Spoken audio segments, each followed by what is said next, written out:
Okay. Sorry, ladies and gentlemen, we had a technical difficulty here, and we were talking about the term Africa and how the term Africa is used. Um, Africa is a Roman term defined by the Romans. And I think when we call ourselves what other people call us, we become the definition that they had set up for the word or the term.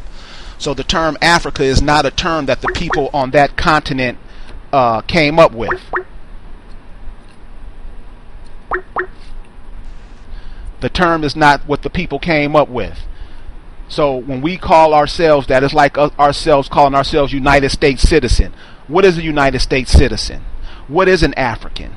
And when you look up the definition of the word African, this is what you find. African was established after the Romans defeated Carthage in the Third Punic War. So if we have all this education going on, if we got all these people who are supposedly conscious, why isn't this known? We're going to get into the slave trade later, but these stories are given to us. These aren't stories that we come up with. These are stories what we learn from other people. And it seems like that we're not even intelligent enough to figure this stuff out.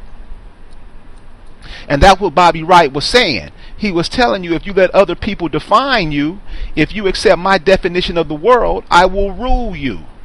And I think if you look around the world today, the people who call themselves African American, black, African, Negro, whatever, these are names bestowed on you by other people. What do you say about that, Rick?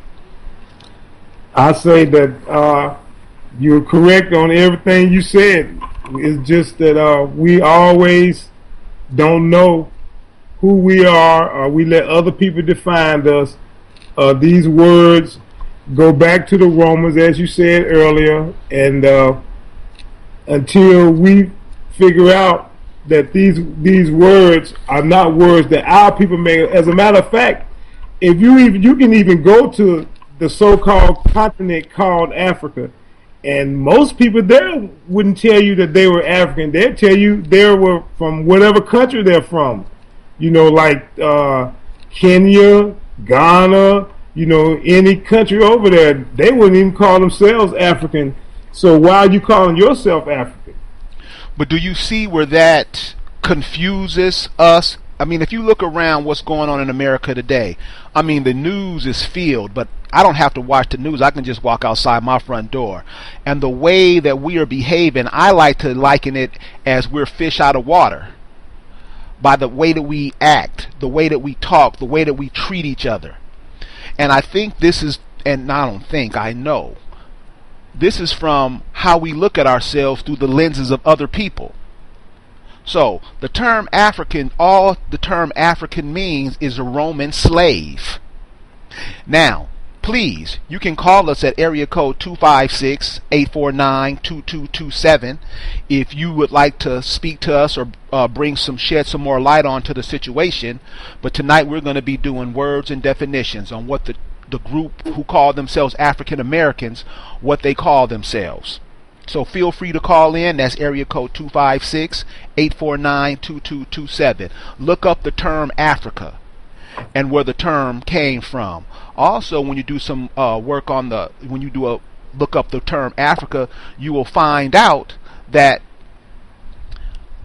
when the Romans came down and conquered what is called Carthage, or whatever those people called themselves, you will notice that they killed out the land. They killed out the people. By killing out the land, they killed out the people. That's why what you call Northern Africa is a desert today. It doesn't produce anything because the people were separated from the land. And that's kind of what's going on here in America. We're disconnecting ourselves from America because we think we're African. We think we come from Africa. There's no proof of that ever happening. Now, of course, you'll pull up stuff that they wrote about, all these boats, all these ships manifest and all that. They write that stuff, but you have never seen one slave ship. You haven't seen one slave ship on the East Coast in America. You ain't seen one slave ship in the South. You haven't seen one slave ship in the Caribbean, where with all the coral reef in the Caribbean, there should be slave ship record all throughout the Caribbean. But these are the stories that we believe, and this is how we get to where we are. So the term Africa, all the term Africa mean is a Roman slave. And it's a term that the people there didn't come up themselves. And a lot of times what I get from people, they'll fight me saying, oh, well, we are African. I'm like, well, how did you get that? How did you get to become an African? And they don't even know. And I think we have, one of the culprits we have to blame for this is one Alex Haley. If you remember, Alex Haley came out with a story back in the 70s called Roots. And Roots was a story about some people who were over in their home, and they were kidnapped by some Europeans, bought all halfway across the world, and brought here to America, where they became slaves. When you let other people define who you are, you don't even question who you are. You just go by what they say. So when we look at the term Africa, we have questions we ask. So when you look at the African slave trade, there's questions that we must ask, because a lot of times when we get information, we just believe it. We don't question it. We don't debate it. We don't go, that's interesting. All we do is believe it. So when we look at this African slave trade, the story is a joke. Because if you are a thinking person, which most African Americans, I'm sorry to say, African Americans don't think. They do one thing. They do what they're told to do. So when we look at this African American story, this African slave trade story, questions got to come to mind. Questions like, where are the ships? If you look at the European, when the European does something, he loves to show his conquests. That's what his museums are about.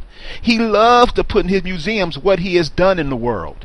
And if this slave trade happened, where are the slave ships? I mean, not one slave ship has been produced. We don't even ask for the slave ships. We just believe the stories that they tell us, kind of like Christianity or Christmas. Whatever they tell us, we believe it. So when on the slave trade question, this is a question you should ask. Where did these Europeans build all these ships? I mean, where in Spain and Portugal were these ships built? What areas of the world were they built in? Where did they get the resources to build all these ships? What do you say about that, Rick? Well, those are good questions, and I can add a few more questions to that. Questions like, what African over there on that continent wrote anything that was living during that time about the so-called slave trade? What do you mean, Rick? I mean, what I say is, if people were coming over and taking your people, it seems like you would have told somebody. You would have got your story out. And I just don't see any, all the stories that I've heard all come from Europeans and so-called Afrocentrics. So these Afrocentrics, I like to use a Steve Coakley word. For those of you who remember the brother Steve Coakley, who passed away a couple of years ago, Steve Coakley was a brother who termed the word boule. And the boule is a group of people that come out and give us information that keeps us confused, while at the same time keeping their master's secret covered or hidden. So these Afrocentrics come to the community and tell us that we come from Africa. And being that they go to college or whatnot, we seem to be impressed by what they say. But if you notice, whenever you ask them questions, the questions never get answered. Another question about this African slave trade that I would like to know that nobody's ever told me is, what African nation claims the African American? I mean, what African nation has took the United States to World Court for Crimes Against Humanity and said, you did this to our nation, you did this to our people, and we want compensation for that? What African nation has done that? Rick, what do you say? Hey, even today, when disaster strikes over here, and like for example Katrina, When Katrina happened, did Africa send any doctors over here? Or did they send any money, food, supplies, to our people, over here who were suffering? And, so people should realize, that it just ain't what it seems. And that's another thing that bothers me. What I found about the African American is they claim everybody in the world. I'm talking to brothers. They like, man, we was all over the world. We the first people of the planet. And when I ask them to elaborate on that, they can't. Matter of fact, when you're trying to have logical discussion with a lot of people, they're just spewing stuff what they heard. And this is where it kicks us in the teeth at. We're in the information age. I mean, common sense and logic you would think would rule, but it doesn't. Africans don't claim you. No African country has said, come on back home, my lost children, and welcome you with open arms. There's bounds. We have a phone call right now. Hold on one second. 901 area call. Welcome to African Americans Ain't Africans. Where are you calling from? Memphis, Tennessee. Memphis, Tennessee. How you doing, Memphis? I'm doing just fine. How are you? I'm doing great. I was calling to listen in. Okay. Well, you can listen in. We were talking about the so-called transatlantic slave trade and why isn't there any proof of that so-called ever happening. Another thing, Rick, that's crazy about that so-called slave trade is there isn't any boats, there isn't any ships.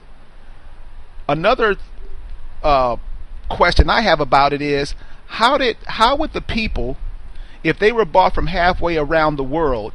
This is a question that's bugged me for a long time. You got these people crammed in this ship. If you look at some of the pictures of the slave trade, they'll show you a drawing. It's not a picture, it's a drawing of about 450 people crammed into a ship. What did these people drink? What if these people, because I'm trying to figure out, if you're in the bottom of a slave ship, it's going to be hot. What did these people drink? Now, a lot of people say they drank water. My question is, if you're bringing 400 people from the other side of the world, what did they keep the water in? What did they have bottled water back in those days, Rick? I don't think they did. So if you had 400 people crammed in the bottom of a ship and they had to have water every day, what did they keep the water in? Where did they keep the water on the ship? Since space was at a premium, where would they keep this water on the ship to give these people? And who gave these people the water? Who fed these people? What food did they eat? What kind of food did they eat?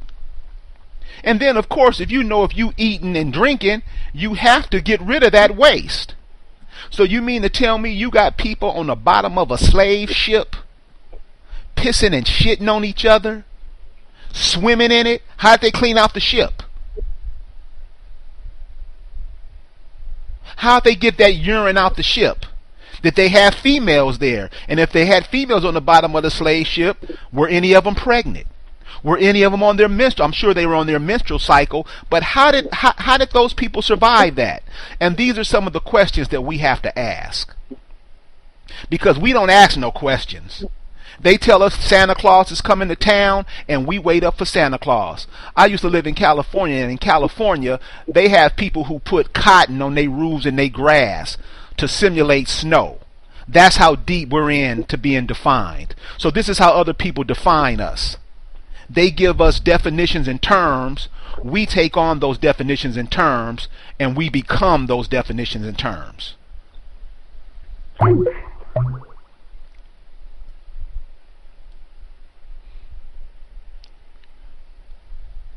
So, another question about this so-called slave trade. Where, if the people were bought over here, now when I first heard the slave trade story, I was like in high school, and it was tens of millions of people died in the Middle Passage. Today it's not that many now. They don't took it down to less than 1 million now because people have been questioning this story. But if tens of millions of people died in the slave trade, if that many people were taken from that part of the world, what would those people's population be today? Hold on, we have another caller. 832 area code. Welcome to African Americans Ain't Africans. What's your name? Where you calling from? Houston, Texas. Hi, Houston, Texas. I have a question. Yes, Houston, well, Texas. I have a comment, actually. Yes, I am an African American female. I consider myself black. What I do notice is, when you're dealing with other black, darker-skinned people from other countries, like if they're in Africa or even Belize or Panamanian or Jamaican, when they're in their own individual countries, they consider themselves black. But as soon as they come over to America and deal with black people, they're not black. They're African or they're Panamanian or they're Belizean. And one of the things that I asked one of my friends he was Eritrean, from Ethiopia, and I asked him why do people do that. He was like, yeah, in our own country we're black. When we come over here, we're not. We like to be considered wherever we're from. And he said one of the reasons why a lot of black people from other countries come over here and don't want to be associated with black Americans is when they see us on TV, they think that we're portrayed negatively. Am I making any sense? No. You're absolutely. And they don't want to be associated with it. I had a friend. Actually, it was my cousin who was in college, an all-black college here in the South. Her roommate was African, and they weren't really getting along. I guess they had a conflict, but one of the girls had made a comment to the African young lady. She basically referred to her as black. And the African girl said, how dare you insult me like that? So I've kind of seen it, even from me having locks and hanging around the Rastafarian culture, around people that are from other countries that are black. It's like when I used to go to the reggae concerts and see all these Jamaicans with their dreadlocks and stuff, it's like once they found out I was American and I did not have any ties or I wasn't Jamaican, it seemed like they weren't interested in talking. Am I making any sense? No, that you're saying exactly how it is, and that's where we look stupid as a group of people, because one of the first things that we do, we claim everybody in the world, but nobody claims you. And when they come over here, now the African males, they'll come over here and screw your females to get them pregnant, because now they can be an American citizen, and we're so dumb. We just believe anything. We are not those people. Let me explain, because this is what pisses me off.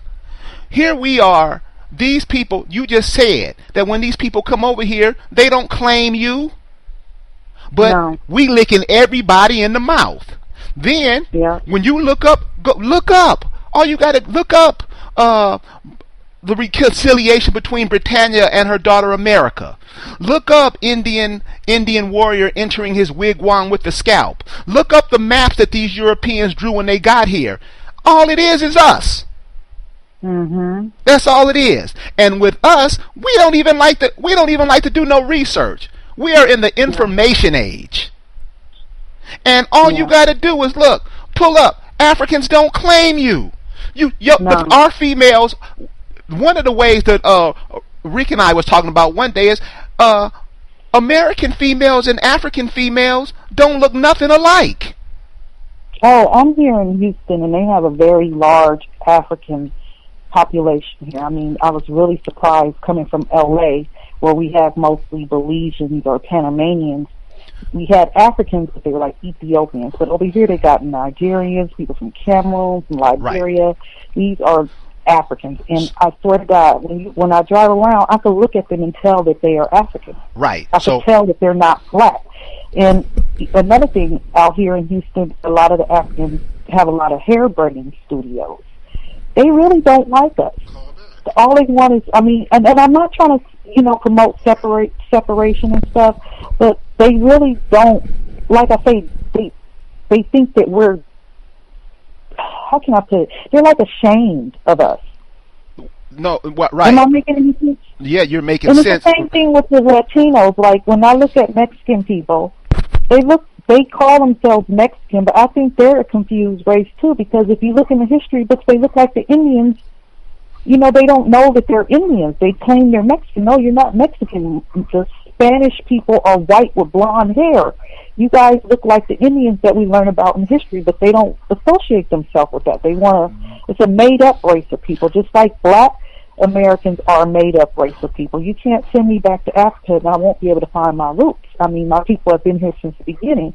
And for them to come over here and look at me like I'm below or, I'm not to be respected because I'm black and I'm American, I mean, we left you guys a long time ago. We're so far. We're two totally different types of people. We're not the same. I'm sorry. We're not. Well, and it's not a shame, but we're not. Okay. Well, okay. So look at it from their point of view. Look at it from their point of view. Here they're coming over to, cause if you've never been to Africa, Africa's a totally different world than over here. So what they come over here, they know that you think you're an African. They know that. Mm-hmm. So all they do is come over here like everybody else do and come over here and take your resources. And what we do, we're cool with it. You know us, we're those we are the world people. We'll take on anybody. They come over black here. Americans are very forgiving when other races of people are not, including Africans, Jews, all the Asian people. We are very forgiving if you take it back to slavery. Right, but another thing is, yeah, but we don't never forget. But we don't forgive each other. No, we don't. We'll slap each other in the mouth all day long. But what the Africans are coming over here for, because if you notice what's going on in America is you're being eradicated.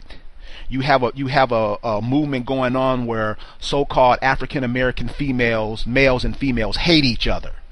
I'm talking about straight despise each other. You got all these brothers and sisters being locked up.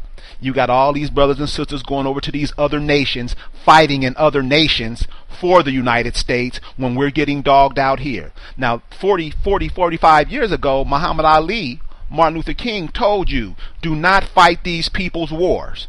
We threw that in the trash. Now we send our daughters to fight.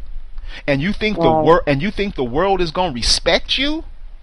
So when the African males come over here, the first thing they do is try to hook up with a African American female, get her pregnant, because if he has a kid over here, now he's an American citizen. That's it. You rarely see women from the continent marrying brothers from over here. I'm not saying that it doesn't happen. I'm sure it does. But for the most part, we don't marry women from the continent of Africa. Don't marry the men who call themselves African American, for the simple fact they want to keep their bloodlines to themselves, because they know if they grow out screwing all kind of males, these are the females now, because the females are the ones that connect everybody to the land. The female from Africa knows that she cannot get impregnated from another male, because that'll start to blur out her bloodline. So at the end of the day, if you compare us, blacks born in the United States, and other blacks born in other countries, I don't care what they may think, how proud they are of themselves, but they can never survive a day in our shoes. One, we have been resilient over here, and we don't need to. I mean, we're not in communities. We're not. We're kind of like doing what the British did when they decided to come over here. They wanted to do their own things. They wanted to have their own houses, and I mean, if you really think about it, in Africa, in Belize, and all them, their countries are very poor. They're sitting up there raping and taking money from each other, and it's only so many people that have wealth. And they have other races of people basically running their country. We're never going to be put in slavery again. We're never going to have people starving. Yeah, we may have an issue with drugs and, black on black crime, but what other race is not having that?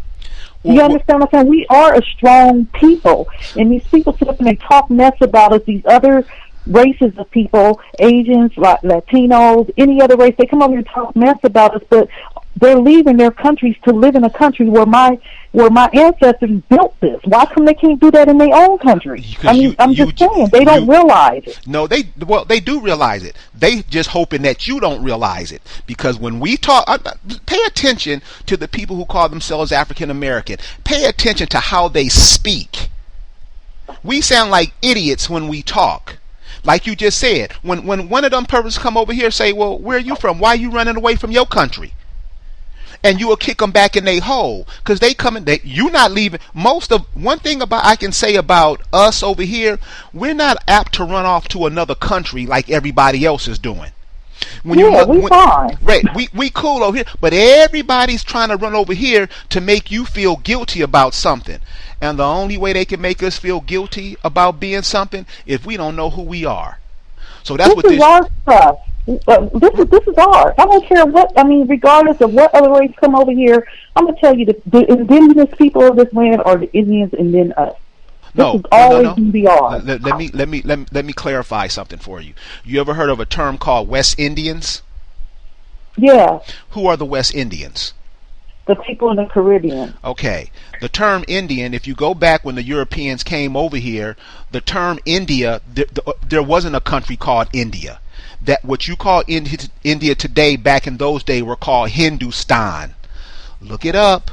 West Indians. Indian is a term. Indigenous. These are the words that you can get from the word Indian. These are the terms that help make up the term Indian. Indigenous, industrious, independent, ingenious. These are the people that these people came to. Indian is just a term like nigger. Mm-hmm. That's all. See, and that's what? It makes sense. It makes sense, because I went to London and it surprised me that over there the people. I mean, I'm really trying to be careful what I say, but I want to keep it real. Over there, I guess the people, the bottom of the toll pole, are the Indians from India, right. Then the Africans, then the Jamaicans. You understand what I'm saying? Yes, but where the Jamaicans? The Jamaicans. Remember this. This is something that we got to pay attention to. The people in the Caribbean. That's part of those are the British people who they bought over. Those are the people, the Indians, that they took over to Europe. They're telling you the term West Indian. It seemed like once they realized I was American black, it seemed like they liked me more, because I was not.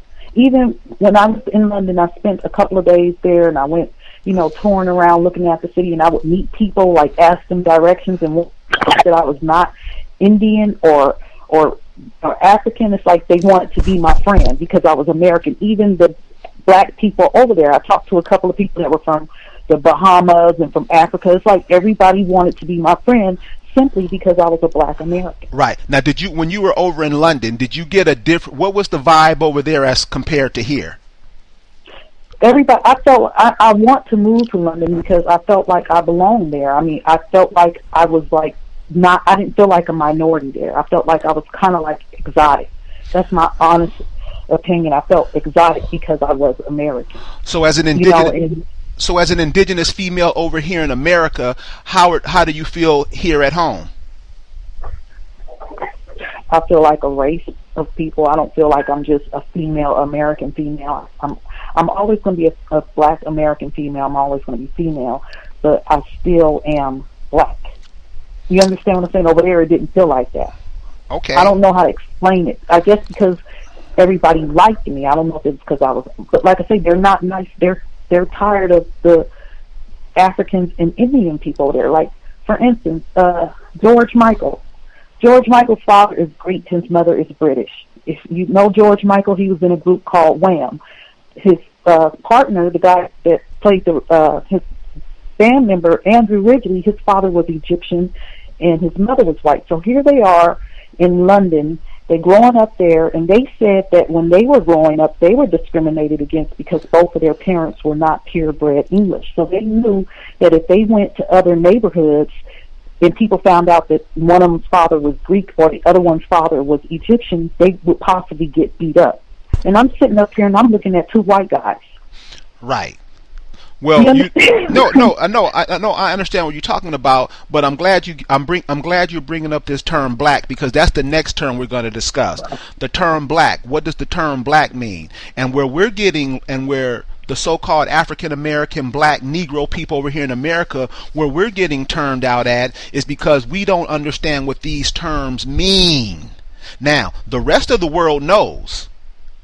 The rest of the world is familiar with who we are, because when you went over to London, they knew who you were. And if you ask a lot of brothers who've been in the military, Not until I spoke. Not Right. until I spoke. Right. If you ask a lot of brothers who go over to these foreign countries, they know exactly who you are. I spent some time I spent 2 years in England, and they said all the time they've never met an Indian man before. And I'm like, what are you talking about? Because I was brought up with that same mindset, African, black, and it's like, no. And then when you come back home and do the research and ask your grandparents who you are, they'll tell you. So the terms that we use is what keeps us confused. In our confusion, other people take advantage of us. Right. So, well, thank you for calling. Thank you. Thank you. I'm glad I was able to express that. Oh, yes, ma'am. Please call us. Everybody can't take that conversation. Yes, ma'am. Well, please call us and continue to listen, and let all your family and friends know that we're online. We're trying to just bring some consciousness to the community. Great. Thank you. Okay. Keep the All right. good work up. Okay. Thank you. Bye. Bye. Rick Moon. Yes. So you see where the sister was coming from. Yeah, I checked her out. So you see, she said she went over to London, and what happened in London. And you know London is one of the biggest colonizers in the world. And Of so course it is. So the people who are down in the Caribbean, let's say this. Let's do another definition, because she brought this definition up. The word black. What does the term black mean? What is the etymology of the word black? Where do we get that term from? Okay, go ahead. go ahead. Well, what I was going to say was, there's a book. It's called an Etymological Dictionary of Modern English. It's written by a guy named Ernest Weekly. And if you look up the word black, it basically says colorless. I mean, Say that again, Rick. Say that again, Rick. It says the word black means colorless, without color, Okay. blank, bleach.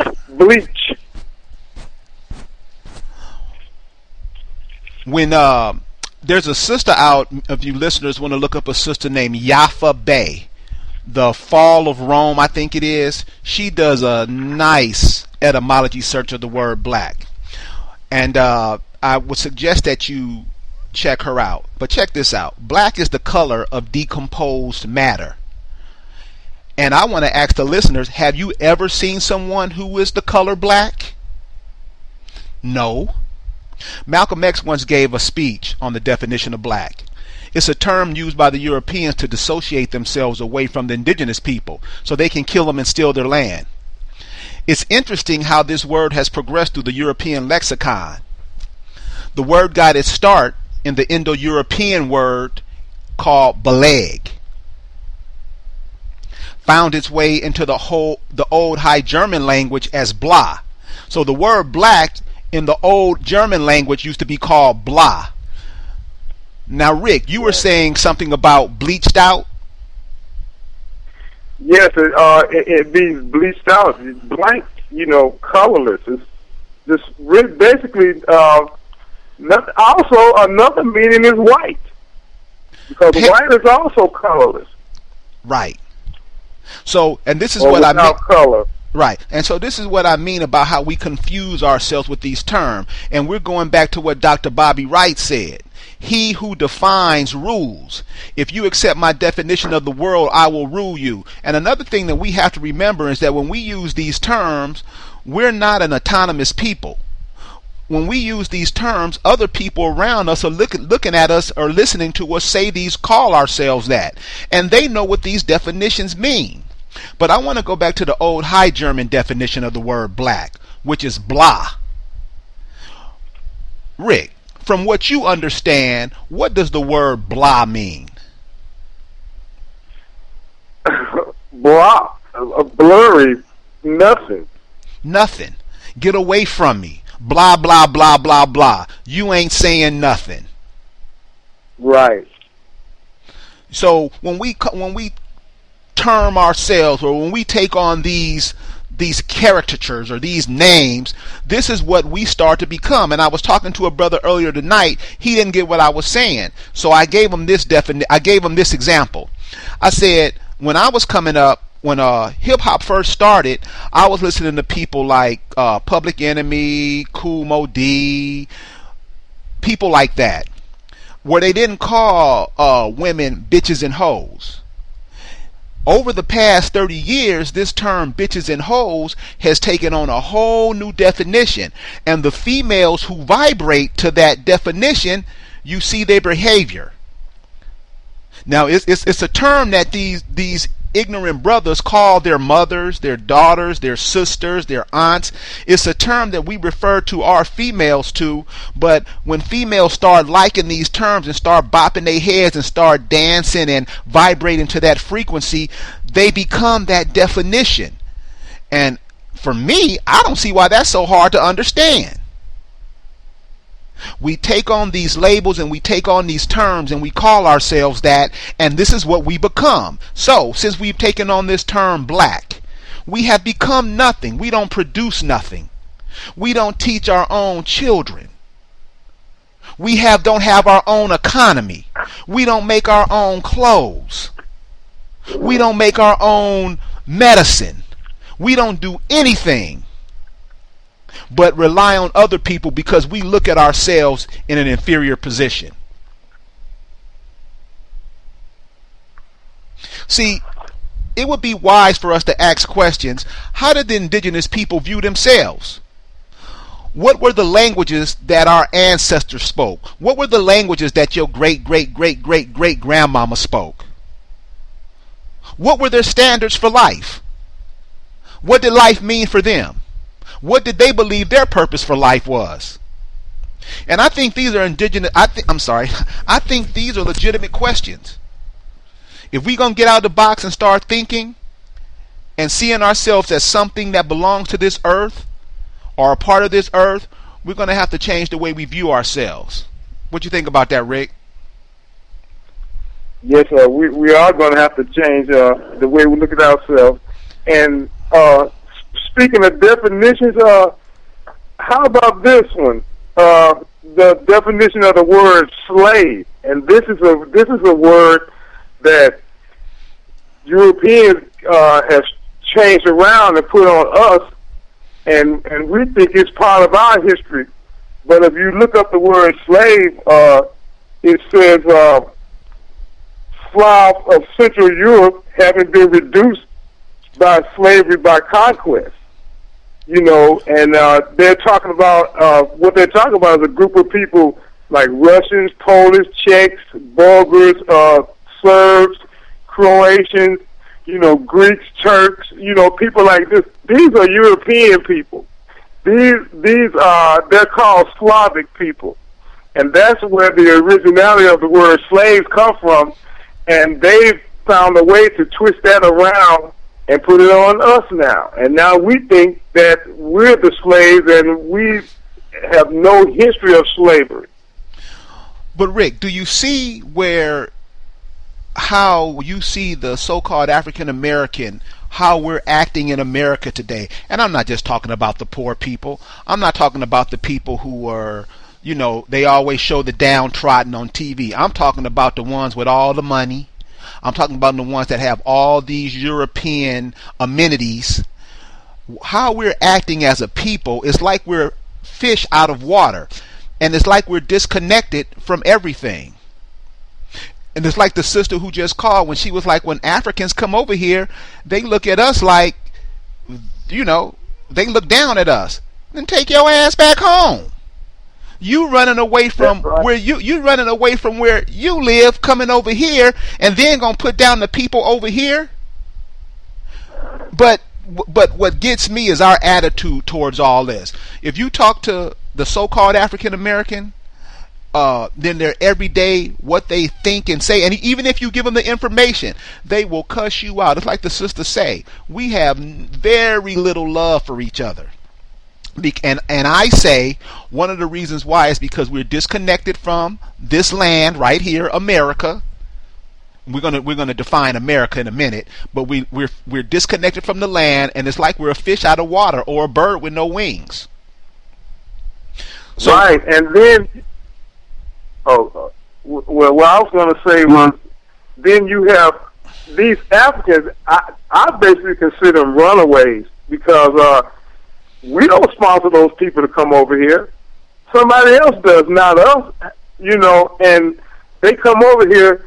They come into your communities and reach out for your people, but they don't hire any of you to work for them.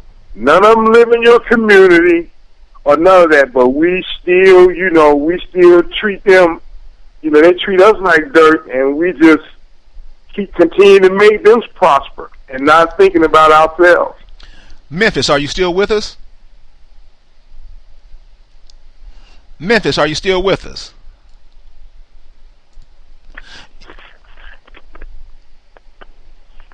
Yes. Memphis, so what do you think about this line of conversation that we're going on? I think it's good, brother, but I just really wanted to listen. Okay, great. Okay, so Rick, we're going to go into continue to listen on, brother. Well, Rick, we're going to go into the next definition. And the next definition we're going to use is Negro. Now, and this will be simple because all Negro is Spanish for black. And all Negro means is what black means in Spanish. Because remember, the bottom half of America was conquested by the Spanish. And it was like the sister was talking earlier about the Mexicans. When you look at the European or the English language, the vowels A, E, I, O, U are interchangeable, which means A could be a E, it could be a O, could be a I. And if you look at the early indigenous people of what's called Mexico now, and I have to say that because we're speaking English, so I'm trying to get a point across and hoping I can show it to you in a way that it is. Mexico wasn't called Mexico back there, but the people who were down there, those Aztec people, those Olmec people, were indigenous people to America. And so so that's more confusion on us, because Mexicans, they're just basically our brothers and sisters and cousins. They've just been colonized in Spanish while we've been colonized in English. That's all. Another thing about America is, and I hear this from a lot of Africans, is Africa is the biggest continent on the world. No, it's not. America stretches from the North Pole to the South Pole. Now, when you're looking at a map, they got all kind of different names for it, and they might color those places different colors. But if you look at Alaska, Canada, United States, Mexico, Central America, South America, and the Caribbean, that's all one landmass. They have us confused because we just look at the United States and we don't and we think everything else is foreign. And that's what I mean about cutting us off from the land. And if you notice one thing about when we do our research, we are always in everybody else's. We're Moors, we're Christians, we're Muslims, we're Africans, we're Hebrew Israelites, we're all those things. How do we get to become all those things? Because the people that came over here and colonized us taught you what they wanted you to know. And when you ask all these people, well, did your grandmama tell you was a Hebrew Israelite? No, she was ignorant. She didn't know. Was your great-great-grandmama Muslim? No. So where are you getting this from? And the Muslim story is real funny, because Muslims, the story of the Muslims, some guy named Fard Muhammad came over here and told Negroes that they were from the lost tribe of Shabazz. For real, cuz? That's all it took. That's all it took. And they got us with all of this stuff. And so it's like the sister who was calling from Houston was saying, we're so divided over here because everybody want to be something else, but they don't want to be who they are, and they don't want to be indigenous. So to me, that's where I'm seeing a lot of confusion come from. And you know, if you read, there's a book called Africans and Native Americans by Jack Forbes, and if you read his book, he basically described, as a matter of fact, I got it right here on page 82. He's talking about in 1771 that Moor, nigger, slave, in Africa they call them Kaffir. That basically meant the same thing. So not only are these words confusing, they're used in different manners, and a lot of them actually stands for some kind of status. And what would that status be? Given the terms that you just used, what were those people in that time frame? What was their status in that time frame? Basically, because there's other stuff in here about, basically if you was non-white, that's what you were. You were a Negro, a nigger, or whatever. That's basically what you were. So if you were non-white, they was talking about you. That includes everybody that's non-white. Is that including Moors too? Because I just read something that said Moors were considered niggers over there too. Yeah, that's what I'm talking about. Moors. Yeah, they were considered niggers. Yes, because and they were talking about as a matter of fact, back in those days, they only referred to black Africans as Moors, not Americans. Right. Here's another book I want to share with the audience, and these are and the books and the information that I give you, it'll take you less than 30 seconds to go pull this up and look up. There's a book, if you want this book, email me at info@africanamericansaintafricans.org. Email me and I will send you a copy of this book. The book is called Biography and History of the Indians of North America by Samuel G. Drake. It was written in 1834. And when you're going through the book, those pages that are in the front of the book, before you get to the meat of the book, they'll have a picture of an indigenous male. Who is this male? The book, Biography and History of the Indians of North America by Samuel G. Drake, 1834. And also you can go to our website, AfricanAmericansAintAfricans.org, and there's more than enough information on there to show you that African Americans did not make it over here to America by way of boat. Rick, you had any more thing to add? Yes. Also, since this is all about definitions and we're talking about definitions, there were a couple of other words that I happened to look up and find out that once upon a time they had totally different meanings. Words like mulatto. Actually, the original meaning of mulatto, they were talking about a mule or a donkey. So, I looked at it as, by us calling ourselves names like that, and they also put those names on us. We were also called mulattoes because, and so they were really calling us asses, really. And right now we call ourselves that stuff all the time. Also, another word that people are too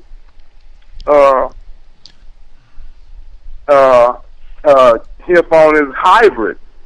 A hybrid, when they were talking about a hybrid, they were talking about not necessarily a person that was from two different races. They were talking about like a wild person and a civilized person, a so-called civilized person, or like a traveler and a citizen. Those were the type of meanings that these words had. And then the word race, you could have been talking about a tribe, a family, all that, and that has nothing to do with colors or anything racial or anything. So I'm wondering, Brown versus the Board of Education. You know, a lot of our stuff in our history has really confused us. So do you think the Brown versus the Board of Education, us allowing our children to be educated by the people who have conquered us, why do you think why do you think it was so hard for our people to understand that? Because I never understood the civil rights movement, where here these people were lynching you, blowing up your churches with your babies in it, and I never understood what was the race so we could to integrate with these people. Why were we so hell bent on integrating with these people? One reason is because we actually sold out for money. We wanted to be able to make money off of everybody in the world, or everybody, you know, when the trick was actually on us, when they actually took everything from us. Right. So that's why all the foreigners are coming over here making their money off of us. That's correct.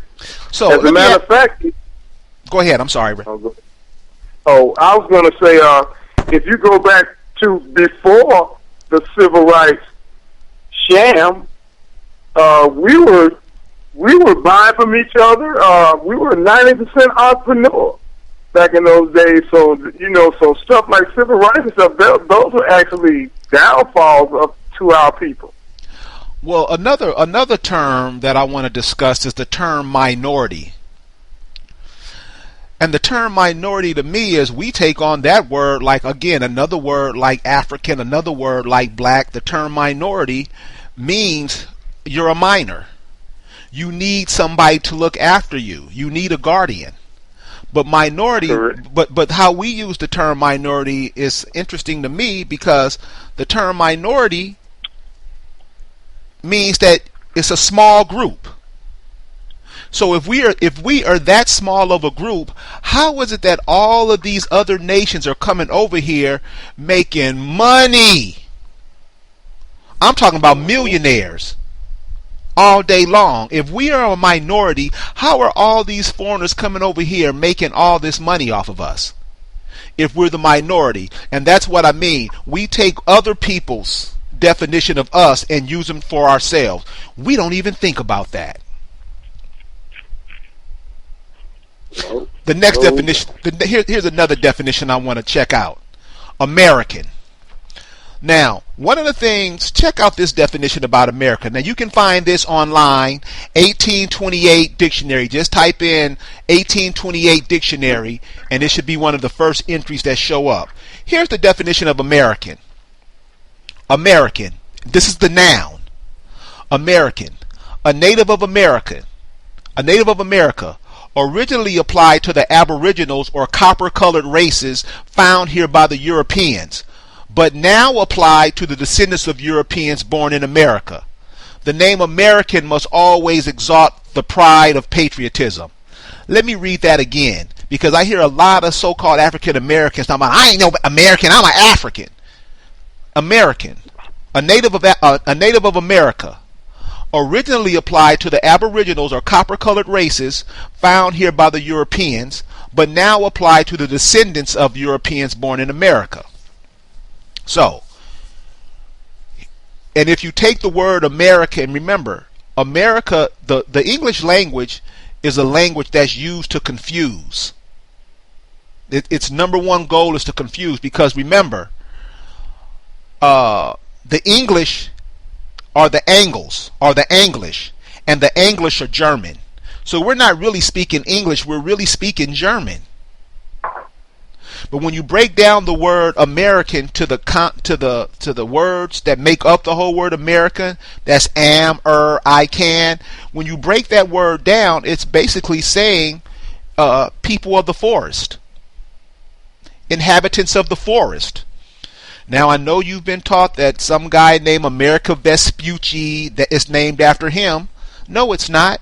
There's a mountain range that goes down to Honduras, down to South America, called the American Mountain Range. Look it up. Look it up. But American, so the definition tells you a lot right there.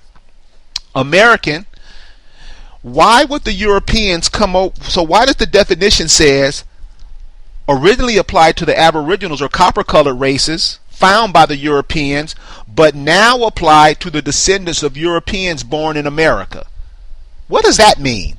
So these people just came over here, took over your land, took over your identity, and start calling you black, nigger, African, Negro, while they're taking on your name and doing all this damage that they're doing all over the world in your name.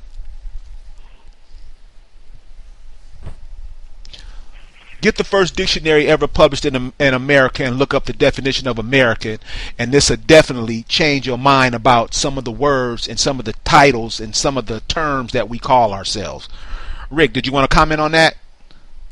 Yeah, everything you said was right on time.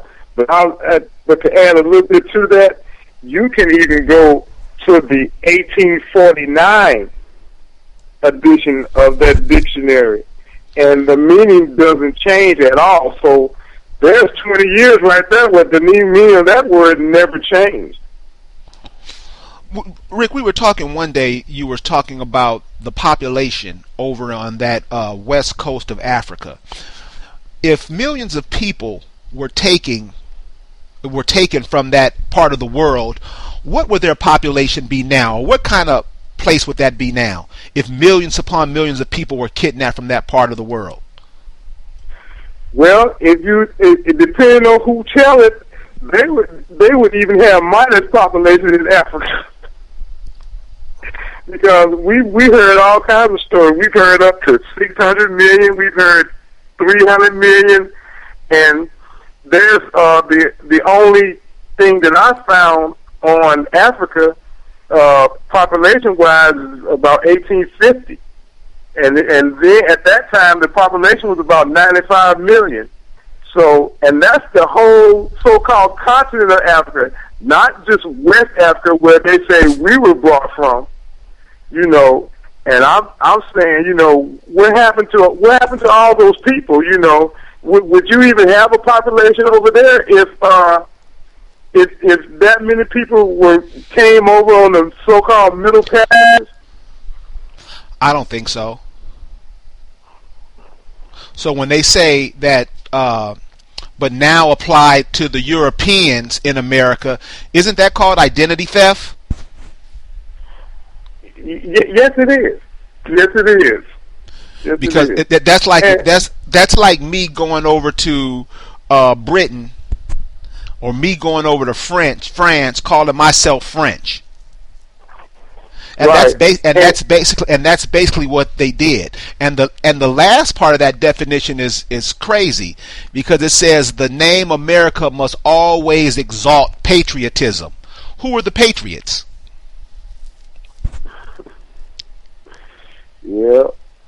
So we're supposed to take who we are, apply it to somebody else, and start exalting them.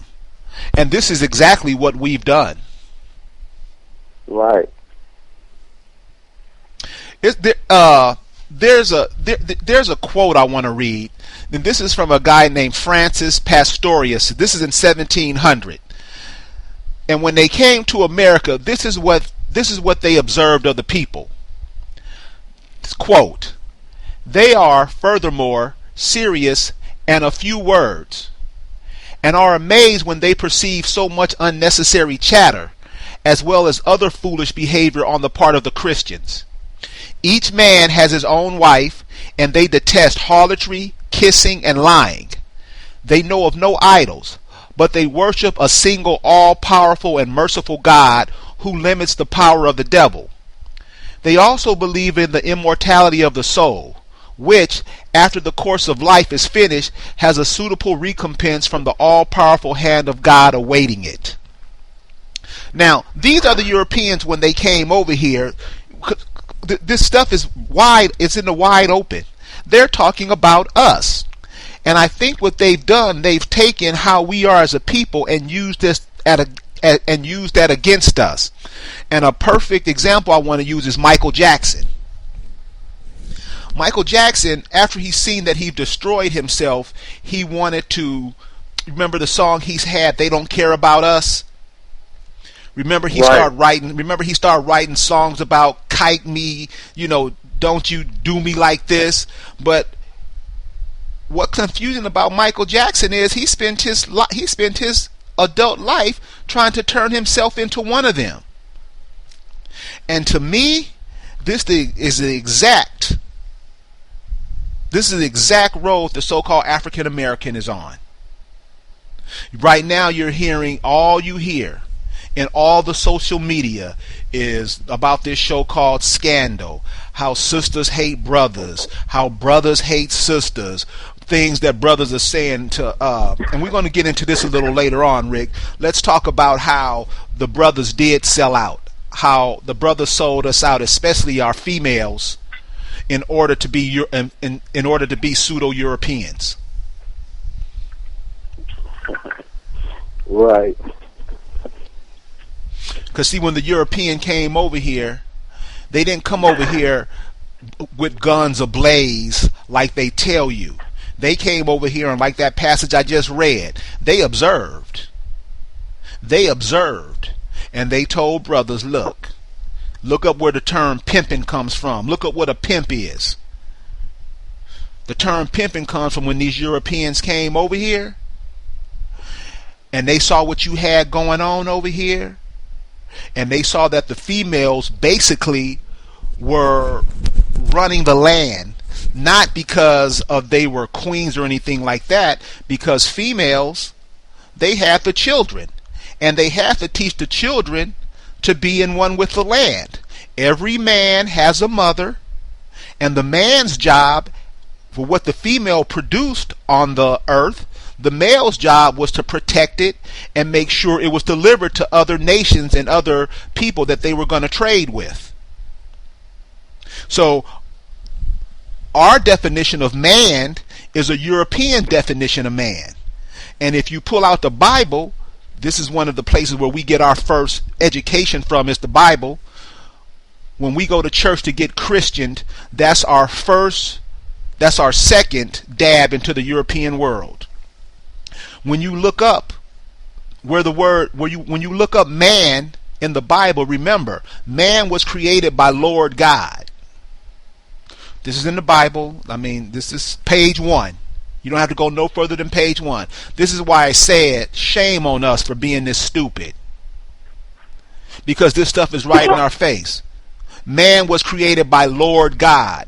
And if you look up Lord God, you will understand that Lord God is a man. So this Lord God, the Lord God would be considered like the Pope is today. A bishop or Pope. So this Lord God creates a man. Remember, this is in chapter 2. In chapter 1, God, and ladies and gentlemen, let me make this very clear. I am not a Christian. Their Bible is toilet paper to me. I'm saying, if I bought a book that I wrote into your house and told you this is what you're going to be and this is what you're going to do, you would put me out. God created male and female. If all of you look on your birth certificate, it says males and females. That is the species. Males and female. A man is something that another man creates. So we go to chapter 2, and God is no longer God. He's Lord God. And so when I ask ministers this all the time, they never answer the question. Why did God go from God to Lord God? And they try to babble their way out of it. But Lord God is a man. And this is what about us, that this is simple stuff that 5-year-olds should know. Lord God makes a man. Now he's a man already. If females were created in chapter 1, why didn't he just make another female? But he didn't. He creates a man. Okay. So then these two men get together and make a woman. Now, the African American believes a woman is a grown-up female. A woman, if you break the word down, it's a compound word. Woe, man. I'll say that again. Woman is a compound word. Woe man. The word woe means sad, dejected, downtrodden. It's another man. For those of you who don't believe that, you can go this route. For everybody who's on the DNA kick now, a woman,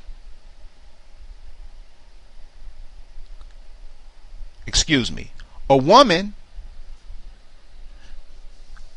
two men cannot make a woman or a female. For those of you on that DNA kick, two men equals a man. Whatever those two men do is going to be another man.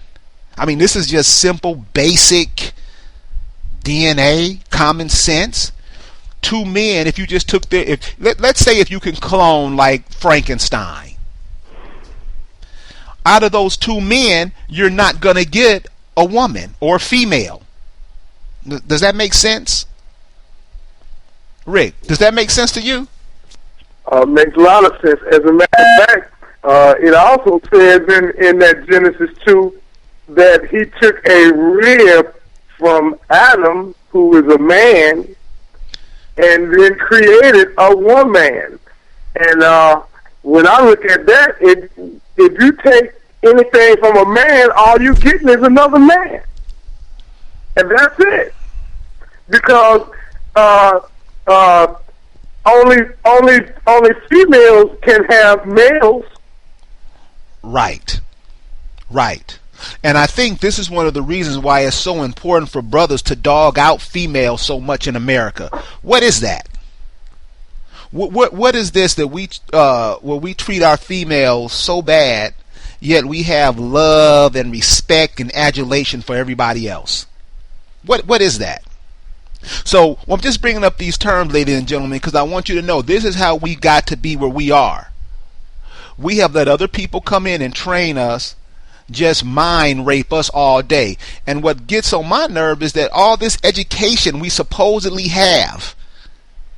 You know, I'm down here in the South, and when they talk about education, they talk about like they've been given a key to the world. But we're dropping like flies. We dropping like flies. We killing each other in the streets. We killing each other in these abortion clinics. That's why all these foreigners are coming over here, because they're coming over here to take our place.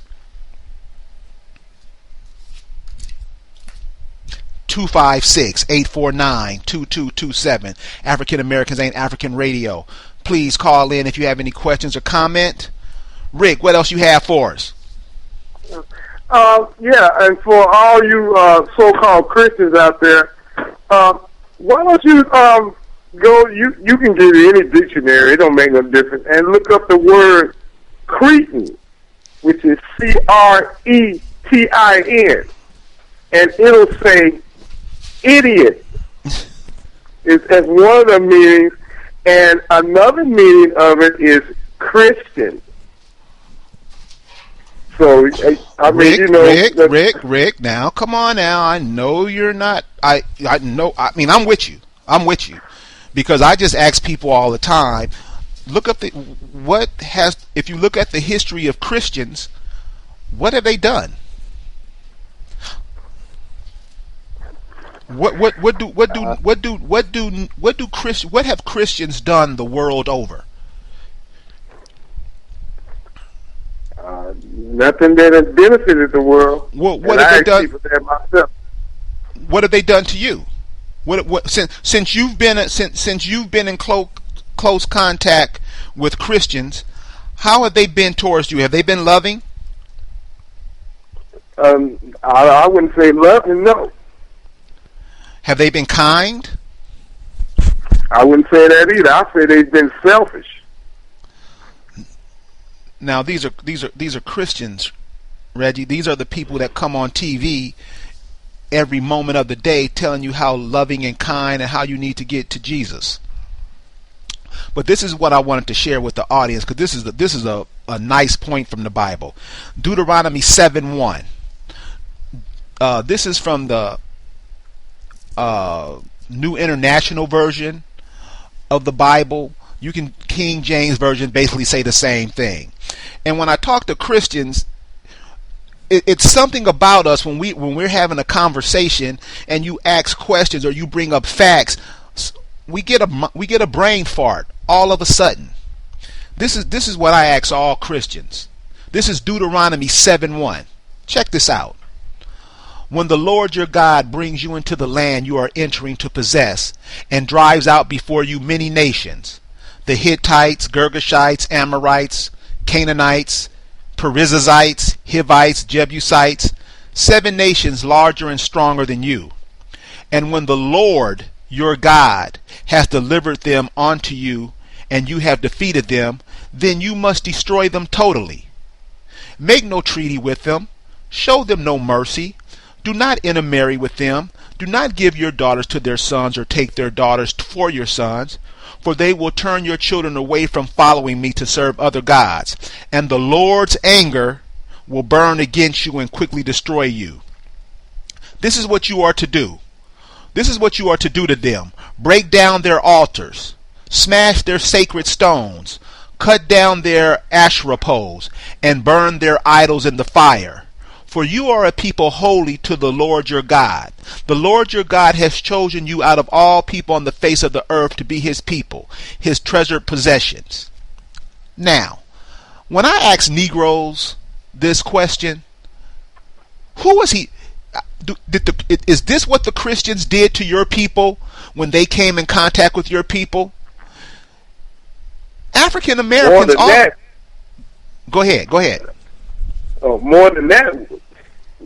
Is that your God? I mean, would your God do all of that to you if you didn't go by his commands? Would he tell you to destroy people? Would your God tell you that? Well, more so than that. This is what I mean about us. I mean, this is common sense and logic, brother. It tells you you must destroy them totally. So this is where I start off. You must destroy them totally. What did the Europeans do to what did the Christians do when they came upon your people? Did they try to destroy them? Yes, they did. Did they show you any mercy? No, they didn't. Wasn't there laws that told them you better not marry them niggas? Yes, it was. Weren't they ostracized from their communities if they married you? Yes, they were. This is another thing. And the Lord's anger. So here is the Lord's. It's not God. And this is what people got to understand. Lord is a man. Lord is a king. Lord of Buckingham. Landlord. Lord of Buckingham. You look up the word Lord, it'll say man too. Yes. So how are we so confused on this? And the Lord's anger will burn against you and quickly destroy you. This is what our people are into, not just knee deep. They into this. And when you ask them, isn't this what the Christians did to your people? And they say, yeah. My question is, why are you a Christian? You, Mazza said, we start losing it. So, my point is this. The definitions that we use to describe ourselves, the ideologies that we use to build our lives on is doing nothing but killing us out. And pretty soon, the African America, the indigenous people of America, will be wiped off this planet like the ancient Egyptians were. As a matter of fact, Rick, could you tell the audience what you were talking about how North Carolina is turning into a desert? Oh yes, there was picked up a newspaper. It was in the year 2000, and it had a picture of my hometown, Charlotte, North Carolina, and it had 3 different pictures. It had a picture of Charlotte in 1970. Had a picture in 1985, and had a picture in the year 2000. And on they had anything on the map that was green represented the forest vegetation.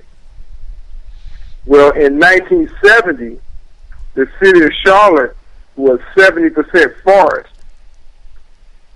By 1985, 15 years later, it was 40% forest. By 2000, it's down to 10% forest. Now, that was 14 years ago, in 2000. Now, they continue to cut down the forest, and so I would say now that it's probably close to 5% or even less left. And what our people don't realize is those trees are one of our lifelines. Could you explain? We need those trees. Those trees give off what's called liquid oxygen, and that's where oxygen comes from plants. And as far as the indigenous people on this landmass called America, we need plenty of oxygen, because once upon a time there were plenty of trees. There were trees from the tip of Canada all the way down to the tip of South America. Nothing but trees. And to show you how the deforestation has devastated us as a people, and once upon a time, I would say up until probably this, maybe even the 70s, 60s, 70s, females didn't have to go to the salon to get perms, because they had a natural perm. That came from all that oxygen that was coming from these trees. I mean, these trees, they and not only did they serve that purpose, they also kept out disease. They kept out earthquakes, hurricanes, stuff like that. I mean, look at what's going on today. All these type of natural disasters, those trees were helping to prevent that. And also, being that we are people of the earth and we are creators of the earth, God, nature, we need those trees. So what would you say has been the action of us? Because one of the things I noticed that there are great strides put into place to get the so-called African American out of his natural habitat. So when we're out of our natural, let's say you were talking about all those trees, and what you're describing basically is a canopy. Correct. So when it rained, the rain really didn't get to the people because they were covered by a canopy with all the trees, like Correct. a rainforest, like a rainforest. Right, and as a matter of fact, there's a place right here in North Carolina called the Pisgah Forest. It's a canopy, and you go up there, all you see is trees, and it's like a canopy up there, and there's so much liquid oxygen up there too. I mean, you can just going into the forest and just breathing, you can tell the difference from breathing there and breathing in these cities. So what would you say has been the effects of us getting out of being out of that environment into this artificial one we call these cities? And when I say artificial, I'm originally from a city, Los Angeles, and it's probably the biggest artificial city in America. Nothing but concrete, steel, and sand. What would you say are the effects of us leaving that environment? What you talk is like I say, all I can say is a fish out of water, because when you explain that environment, a liquid oxygen, that's something that if we were breathing that, 99% of the ailments that we have would disappear. Oh, of course. That's what oxygen does. It fights disease.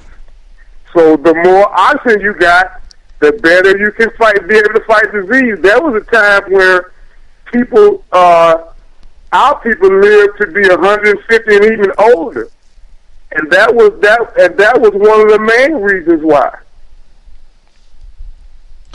African Americans Ain't African Radio, African Americans Ain't Africans.org.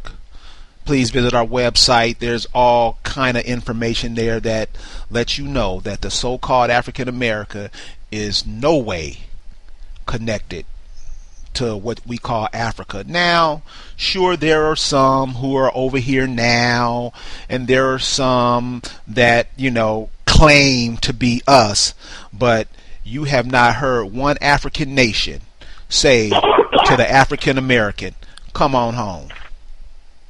And if your sons or daughters were kidnapped, if you lost your sons or daughters, I know people now who they've lost their children.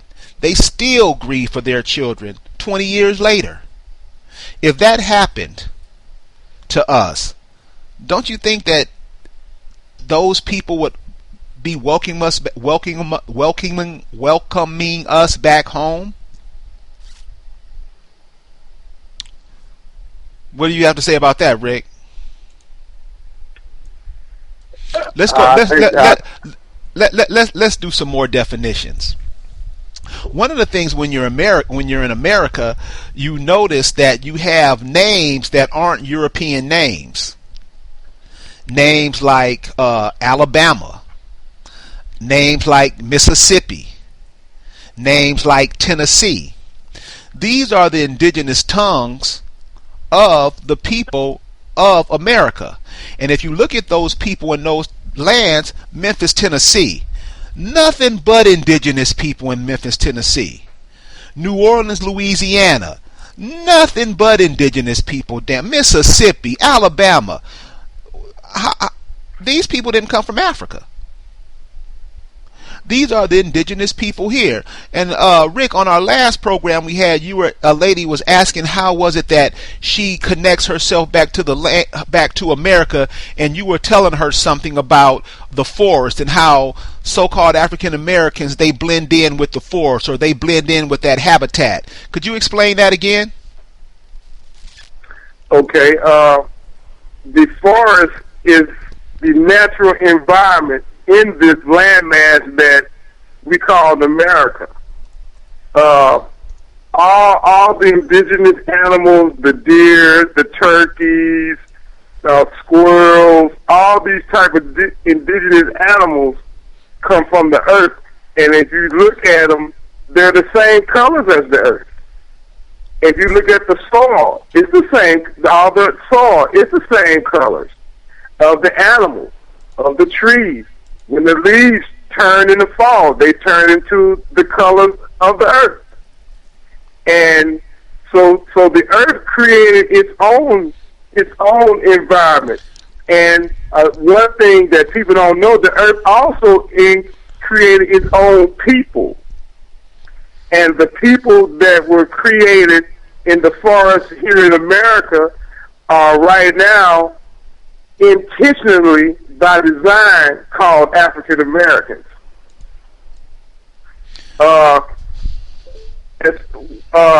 If you go into the forest and you take a few of your people with you, you will see how you blend in with the whole environment.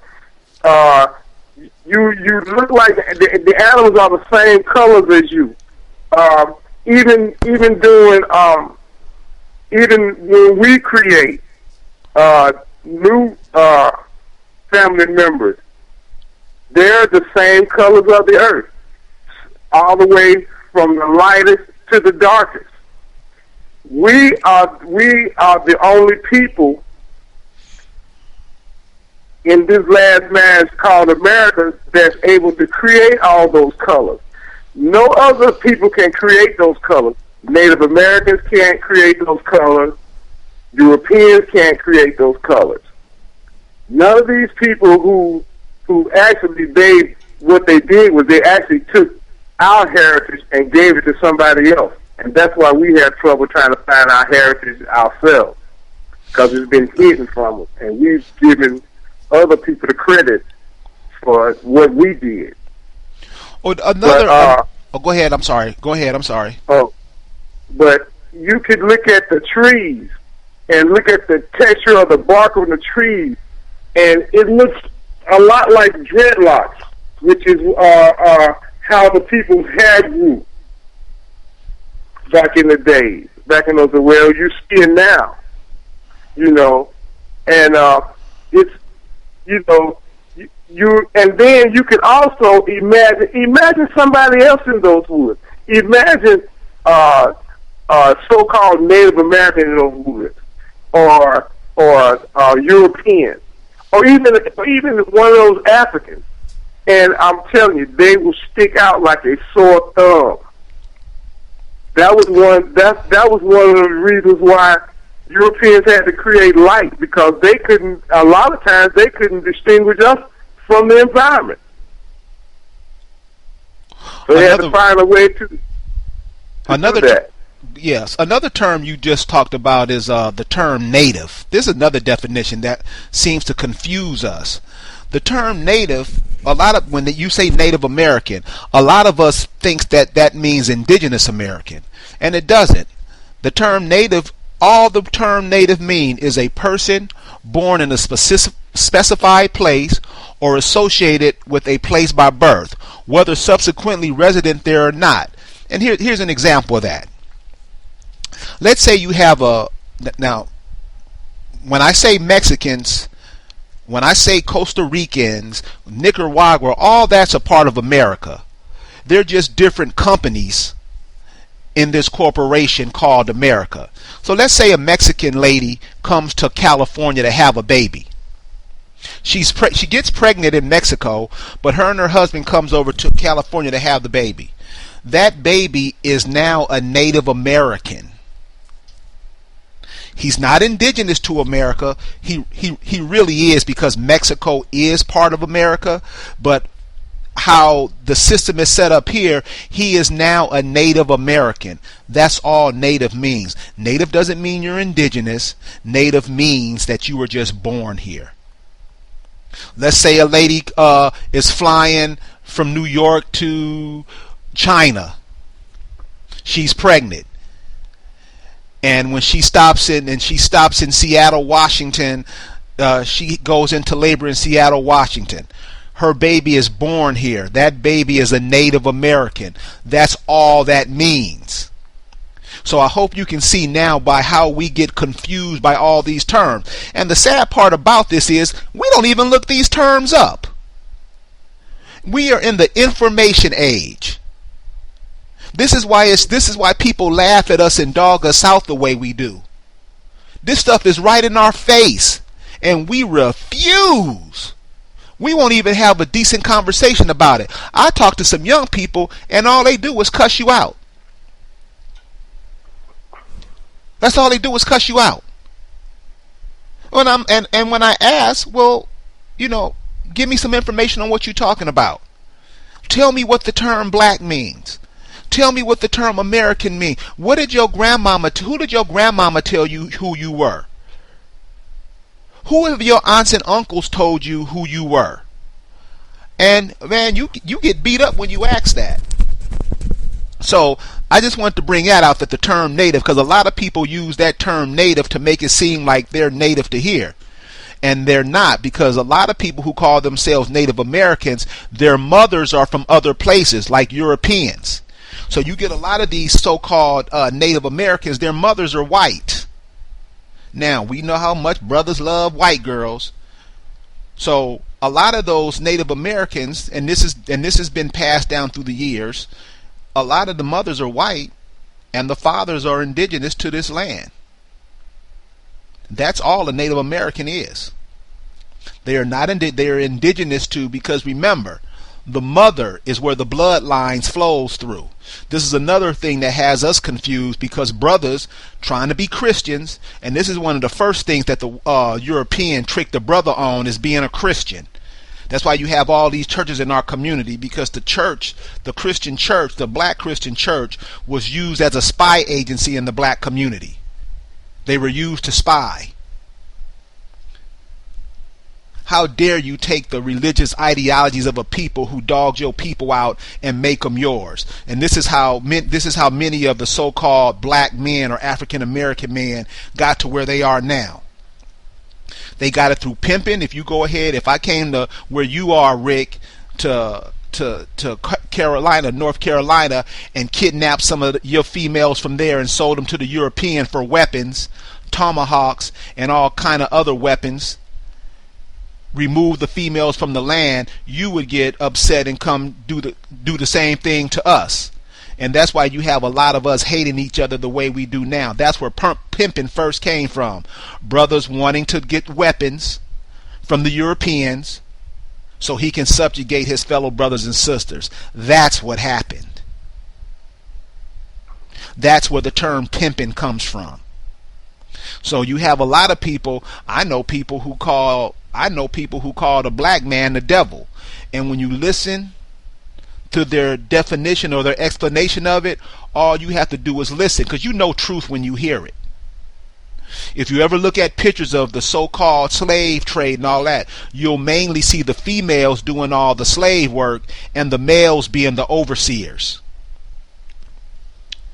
Another book I want to bring to the listeners, there's a book called Confederate Currency, The Color of Money, by John James.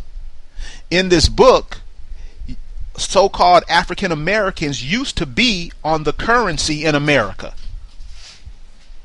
You look at if you email me, I can send you some of these pictures, photos, and all this. Email me at info@AfricanAmericans, plural, ain'tafricans.org. This information is out there. You used to be on the money. Many of us don't know that. So the question has to be, does this sound like the European MO? Let me know, Rick, if this sounds like the European MO to you. You drag a people from halfway across the world, bring them over here, and then put them on the currency of this nation. Does that sound like the MO of the European? No, it doesn't. And my question is why would you even put foreigners on your money? The only conclusion I can come to is that they were trying to get the indigenous people into using money, because you got to remember that didn't start until Europeans got here. So that was the whole intent with the money. And if you as a matter of fact, I suggest anybody get the book, because it's a real good book, and it'll show you a lot of it. As a matter of fact, I have some of the money myself. You know, it. Where could you find some of that money, Rick?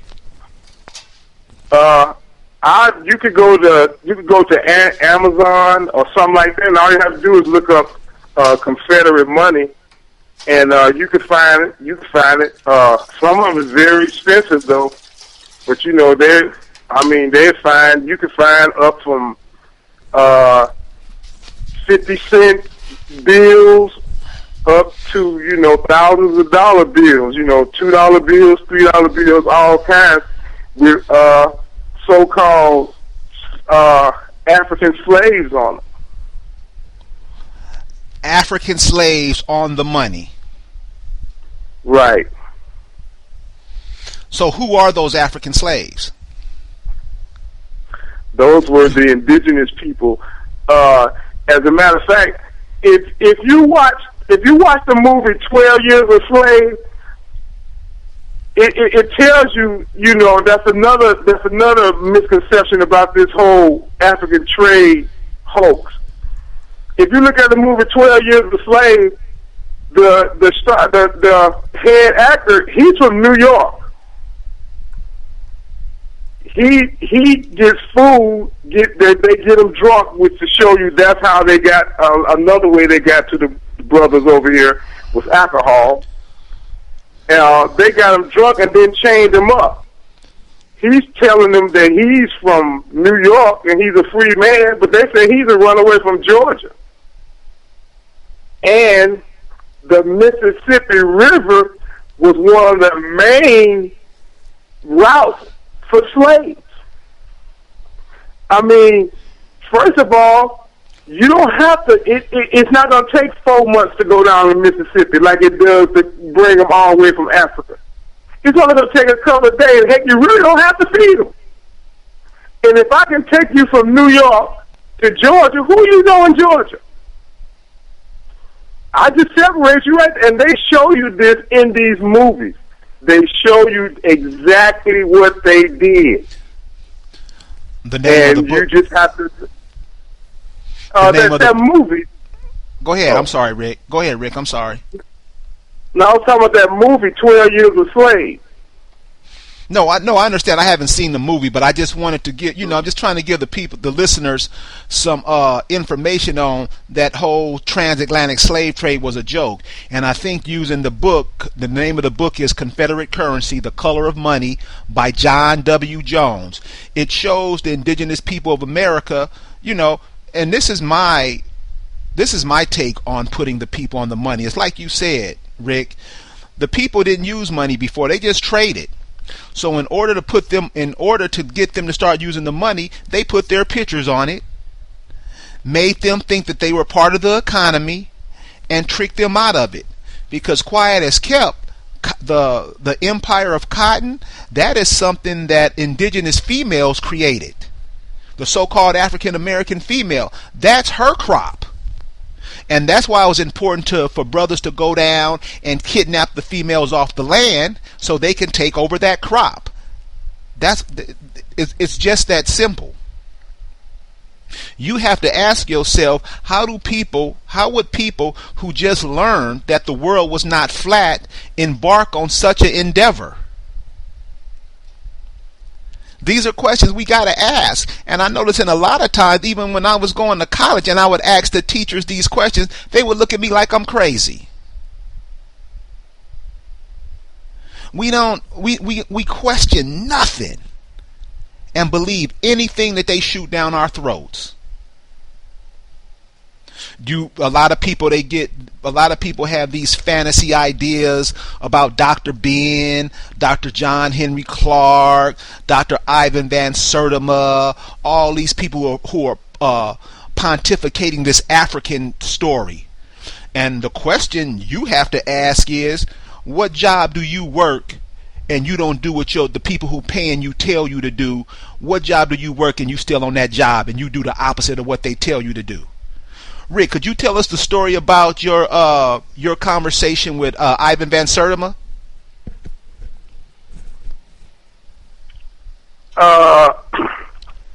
Which conversation? When you asked him, why do you guys tell us we're from Africa? How come you don't never tell us the truth? Well, those are just questions that I were asking, and I just never got them answered. I also other questions are one thing that we don't do about these guys. We don't check their credentials. Like you said, these guys are working for other people, and so somebody else is paying them to tell you something. And these guys, to me, are basically turncoats. That's what I think they are, because they giving us a bunch of information that wasn't necessarily true. That's not true. I was watching a documentary, the one Wesley Snipes put out on John Henry Clark, A Long and Mighty Walk. And I asked the brother this question, and I don't know, when we say stuff, if you tell me something and I have a question for you, you should be able to give me an answer, just giving it right back to me.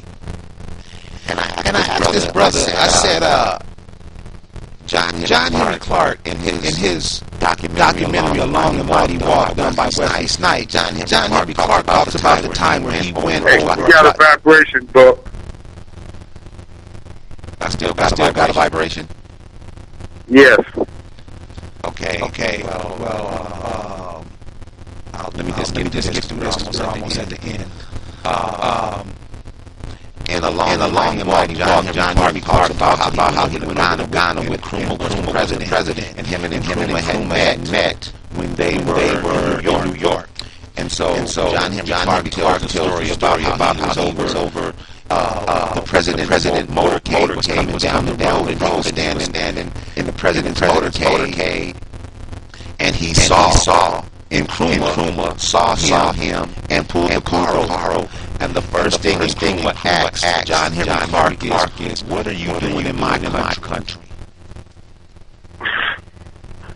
So the brother who turned to the film, I asked him if we were Africans, if John Henry Clark was this big old African historian with all this information, why would the president of Ghana ask him, "What are you doing in my country?" Wouldn't it seem more feasible, like he would say, "Welcome home, brother," or something like that? I would think so. And here's another question that I pose.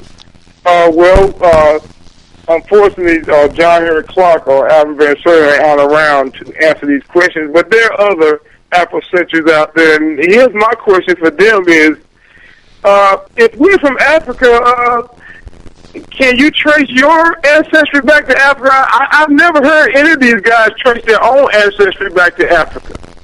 They don't, and they can't, because they're not from there. And that's the nobody can. Because if you knew the brothers that I argue with, and I'll ask the question, well, where in Africa did your people say you were from? They won't even answer the question. That's how you know they don't know what they're talking about.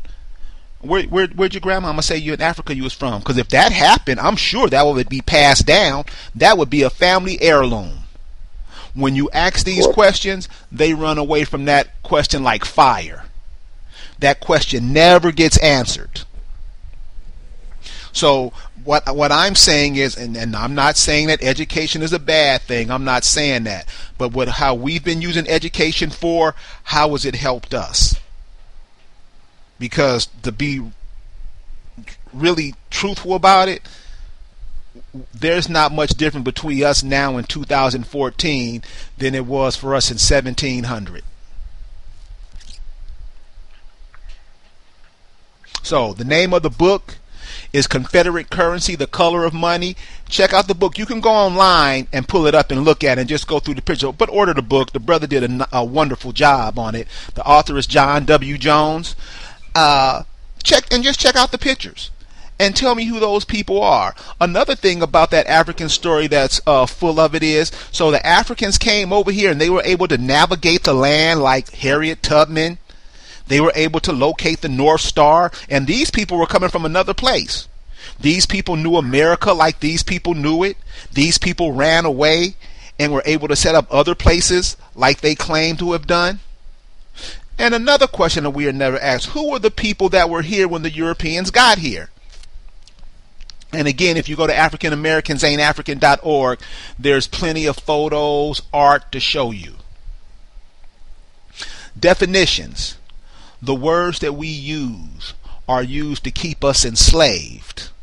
I'll say it again. The words that we use are words to keep us enslaved. What are the tongues?